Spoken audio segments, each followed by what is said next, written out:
അമ്മയുടെ വലിയൊരു ആഗ്രഹമായിരുന്നു ഈ ഒരു അമ്പലത്തിൽ വരണം. ഞങ്ങളങ്ങനെ പൊതുവെ അമ്പലത്തിലൊന്നും പോകത്തൊന്നുമില്ല. പിന്നെ പോവുകയാണെങ്കിൽ വായി നോക്കാനൊക്കെ ആയിട്ട് ഞങ്ങൾ പോകാറുണ്ട്. ഇനി ഇവിടെ വന്നു കഴിഞ്ഞപ്പോൾ ഇവിടുത്തെ ഐതിഹ്യങ്ങളൊക്കെ കേട്ട് കഴിഞ്ഞപ്പോൾ ഒരു പ്രത്യേകത തോന്നുന്നു. ഇനി ഇവിടെ ഉള്ളവർ പറഞ്ഞു തന്നൊരു അറിവ് മാത്രമേ ഉള്ളൂ. അത് എത്ര പേർക്ക് അറിയാമെന്ന് ഞങ്ങൾക്ക് അറിയത്തുമില്ല. ഇനി നമുക്ക് വീഡിയോയിലോട്ട് പോകാം. അപ്പൊ ഇതാണ് മാന്നാറിലെ തൃക്കുരുട്ടി മഹാദേവർ ക്ഷേത്രം. ആദ്യം നമുക്ക് ഫ്രണ്ടിലത്തെ കുറച്ച് സീൻ കാണിച്ചു തരാം. ഫ്രണ്ട് ആണെന്നാണ് എന്റെ ഒരു വിശ്വാസം.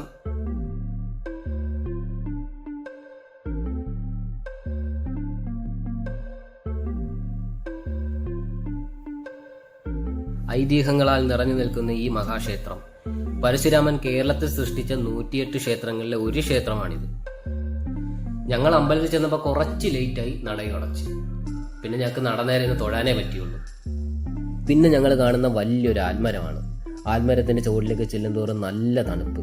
ഈ ചൂടത്തും ശരീരത്തിനെ മനസ്സിനെ ഒരുപോലെ തണുപ്പിച്ചു. ഒരു പോസിറ്റീവ് എനർജി ഫീൽ ചെയ്തു.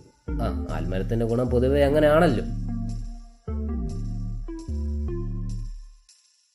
പണ്ട് കാലത്ത് ഭരിച്ച മാന്ധാതാവ് ചക്രവർത്തി 108 യാഗങ്ങൾ നടത്തി. അതിലെ ഒരു യാഗം നമ്മുടെ ഈ ക്ഷേത്ര പരിസരത്ത് വെച്ചായിരുന്നു. യാഗത്തിൽ പ്രസിദ്ധമായ ഇവിടം മാന്ധാതാപുരമായി. പിന്നീട് അത് മാന്നാറായി അറിയപ്പെട്ടു. ചക്രവർത്തി നടത്തിയ യാഗത്തിലെ ഹോമാഗ്നിയിൽ പ്രത്യക്ഷപ്പെട്ട തപസ്യ രൂപത്തിലെ ശിവനെയാണ് ക്രോഷ്ട മഹർഷി ഇവിടെ പ്രതിഷ്ഠിച്ചത്.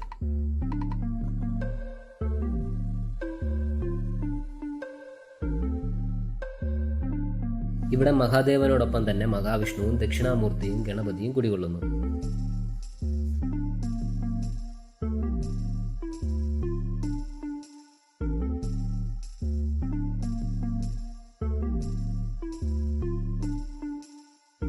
ഇനിയാണ് ഇവിടുത്തെ ഒന്നാമത്തെ പ്രത്യേകത. ഇവിടെ പാർവതി ദേവി ഉണ്ട്. അപ്പൊ നിങ്ങൾ കരുതുന്നത് എന്താ, ബാക്കിയുള്ള ശിവക്ഷേത്രങ്ങളിൽ പാർവതി ദേവി ഇല്ലേന്ന്? ഉണ്ട്. പക്ഷെ ഈ അമ്പലത്തിലെ ശിവനും പാർവതിയും പിണങ്ങിയിരിക്കുന്നവരാണ്.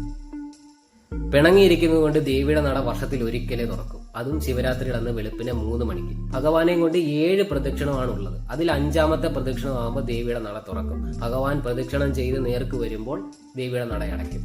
ഈ ചെറിയൊരു ഗ്യാപ്പിൽ മാത്രമേ ഈ നട തുറന്നിരിക്കത്തുള്ളൂ. പിന്നെ ബാക്കി 2 പ്രദക്ഷിണം കൂടെ ഇട്ട് ഭഗവാനെ കൊണ്ട് ശ്രീകോവിലിനകത്ത് കയറും.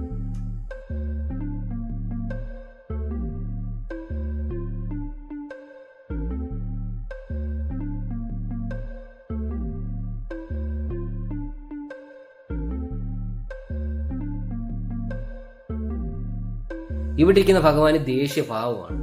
അതുകൊണ്ട് മകനായ അയ്യപ്പനെയും ഭഗവാന്റെ നേർക്ക് തന്നെ ഒരു അമ്പലത്തിൽ പ്രതിഷ്ഠിച്ചിട്ടുണ്ട്. മകനെ കണ്ടെങ്കിലും അച്ഛന്റെ ദേഷ്യം മാറട്ടെ എന്ന് കരുതിയാണ്. പിന്നെ ഈ അമ്പലത്തിന്റെ അടുത്ത പ്രത്യേകത, കൊടിമരവും നന്ദിയും ഇല്ല.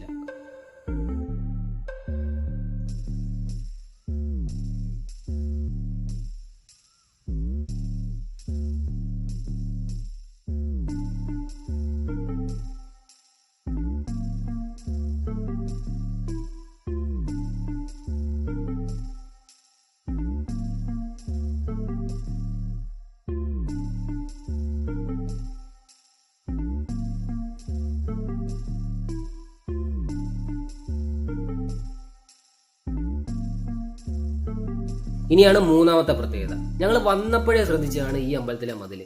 തൊഴുതിറങ്ങി കഴിഞ്ഞപ്പോൾ ഈ അമ്മച്ചാണ് ഞങ്ങൾക്ക് പറഞ്ഞു തന്ന മതിലിന്റെ പ്രത്യേകത.